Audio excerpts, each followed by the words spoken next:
Bakundwa umwami wacu Yesu Kristo, turabahaye gake kandi turabaye namwiriwe kandi muri kumwe na mwene so umwungere NDAYISHIMIYE Aime fidele yamabategurira kandi akabashikiriza ikiganiro menya bibliya. Mu kiganiro gishize twari twerekanye ijambo birarangiye, icyo Yesu yashaka kuvuga. Nari navuze yuko harimwo ibintu bine kandi yararangije. Ubwa mbere rero twabonye yuko yarangije ubuvugishwa bwose bwamuvuga ko ari byo yaraje kurangiza, kandi muri ivyo yarangije by'ubuvugishwa harimo ko azocungura umwana w'umuntu. Ubwo rero icyo gikorwa avuze ngo birarangiye nuko yarahejeje gushitsa igikorwa cyo gucungura umwana w'umuntu. Ubwo rero uyu munsi turabandanya turabe ijambo birarangiye, vyose birarangiye, ko risobanura uko yarashikije agakiza ku bantu bose. Naho hariho abatavyizera, nuko Yesu camuzanye mw'isi kwarugira ngo akize abanyavyaha, kandi twese turazi ko tuvuka turabanyavyaha. None rero reka twifashishe ijambo dusanga hariya mu gitabo ca Yesaya 53 umurongo wa 6. Ndasoma mw'izina rya Yesu.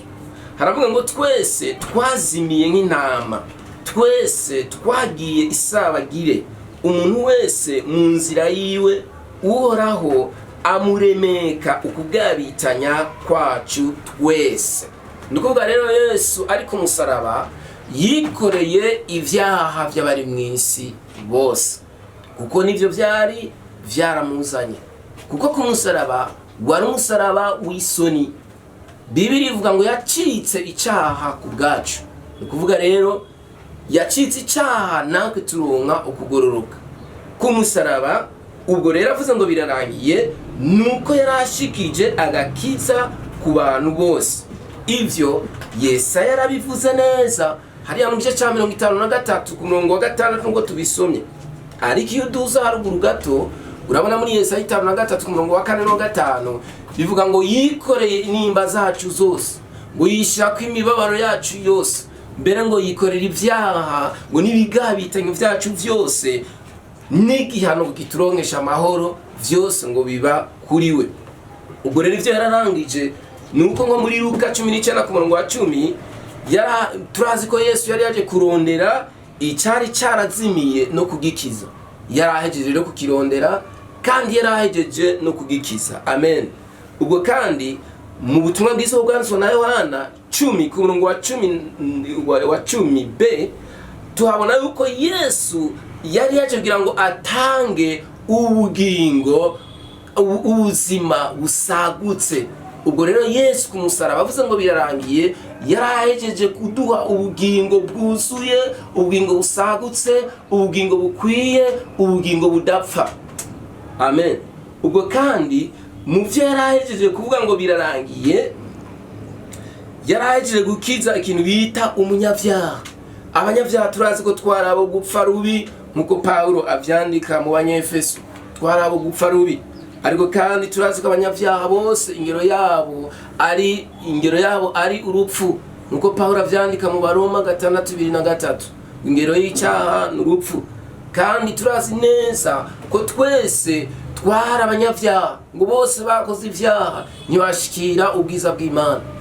Yesu niwe yatumye rero dushobora gushikirana n'Imana biciye mu guheraheza igikorwa ciwe ku musaraba.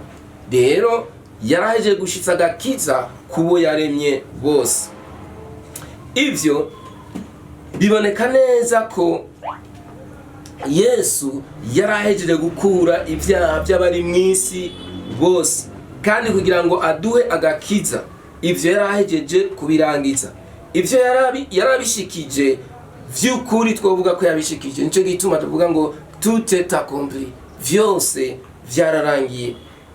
Naco dufise cyo kongerako igikorwa yakoze, kuko igikorwa yakoze ku musaraba kirihagije. Ngo yikoreye umusaraba, ngo ashigwa ku musaraba w'isoni, maze uwo musaraba araheza aranawuduharirako, aharira ivyaha vyacu. Paulo acyandikira mu Banyefeso ngo muri we niho twaronkeye uguharirwa no gucungurwa. amen. Ibyo tubisoma muri Efeso 1 ku murongo w'indwi. Ubwo rero turumva neza twese ko ari inkuru itangaje ku mwana w'umuntu, kubwirwa ko imitwaro yose, ibyaha byose byadushikana mu rupfu, Yesu ko yavyikoreye, hanyuma amaze kuvyikorera ageze acikana, natwe tuba turonse ubugingo budashira. Rero igikorwa cyo gucungura umwana w'umuntu akirangije, nahaca akoresheje ijambo ngo birarangiye. Ubwo rero ijambo birarangiye bivuga ngo muri iyo ntumbero bivuga ngo ikiguzi twari kuriha twebwe abanyabyaha yarakirishe, tutepeye, byose byararishwe. Ikiguzi twari gutanga ni ikihe? Rwari urupfu, nkuko tubibona mu Baroma nabivuze 6:23, ingero y'icyaha twebwe abanyabyaha rwari urupfu. None Yesu yikoreye urwo rupfu arushira muri we, yikorera ibyaha bibi byiwe, acika umunyabyaha, natwe ducika abagororotsi. Ubwo rero ikiguzi twari kuriya cy'urupfu twari dutegereje, ubwo rupfu ni rukihari kuri twebwe. Nico gituma Paulo yandikira Abaroma 8:1 avuga ngo nuko rero abari muri Yesu Kristo nta rubanza ruzobatsinda. Amen. Agakiza rero karikwiye Yesu yaduhaye. Nico gituma usomye mu icete cya mbere cya Yohana 2:2 tubona ko Yesu ariwe yabaye impongano y'ivyaha byacu. Yarahejeje kura impongano. Iyo tuvuze impongano niwe yasubiye mu kibanza cya twebwe, mu gishingo cyo ko twebwe dupfa, wewe niwe yemeye gupfa kugira ngo turonke ubugingo budashira. Rero turashobora kuvuga yuko impongano y'ivyaha ni kuvuga yuko yaturihiye ideni twari kuriha, ideni kuri twebwe kwari rwarupfu. Nico gituma akoresha iryo jambo.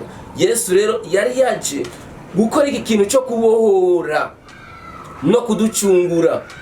Kubohora ni kuvuga ngo twari tuboshwe n'ubushobozi bw'umwiza, twari tuboshwe na Satani, twari mu mbohe z'ibyaha, ariko Yesu araza ngo aratugobotora, aratubohora. Yavuze rero ngo birarangiye, nuko yarahejeje kutugobotora, yarahejeje kutubohora ububasha bw'ivyaha, ububasha bw'umwiza bwose. Ni kuvuga ikiguzi yarahejeje kugirane kukiriha. Uyu munsi nico gituma tuvuga ko turi ab'umwami, turi inyegu ziwe, turi abidegembya kubera ko yamaze kuducungura. Yohana yaravyanditse ari mu gice 8:36 ko uyu munsi twidegembya kuko twamaze kuba ab'umwami. Rero iri jambo ndavuga ngo ndangize nsubiyemwo, iri jambo ngo birarangiye mu vyereke guheraheza agakiza vyasobanura ibintu bitatu. Muri ibintu bijanye no guheraheza igikorwa cyo gucungura umwana w'umuntu, vyasobanuriramwo ibintu bitatu. Icambere byavuga ngo abanyabyaha barakijijwe, les pécheurs sont sauvés. Abanyabyaha barakijijwe, kandi byavuga ngo abanyabyaha baracunguwe, racheté. No kuvuga abanyabyaha gucungurwa, Yesu niwe yaciye aja mu gishingo cyacu, natwe tuba turarokowe. Kandi ubugira gatatu byavuga ngo abanyabyaha barabohowe, libere. No kuvuga ngo twarabohowe ingoyi z'urupfu, twarabohowe ingoyi za Satani, twarabohowe ibibazo byose. Nico gituma iri jambo dukwiye kumva ko muri Yesu Kristo ku musaraba twarakijijwe, twaracunguwe, kandi twarabohowe. Dukwiye kuba ababa muri ubwo bwami. Nico gituma iri jambo rikomeye kuri twebwe, ritwigisha ko hari twaronse intsinzi, ko twidegembya, ko twacunguwe, ko dufise ubugingo budashira. Umwami abahezagire.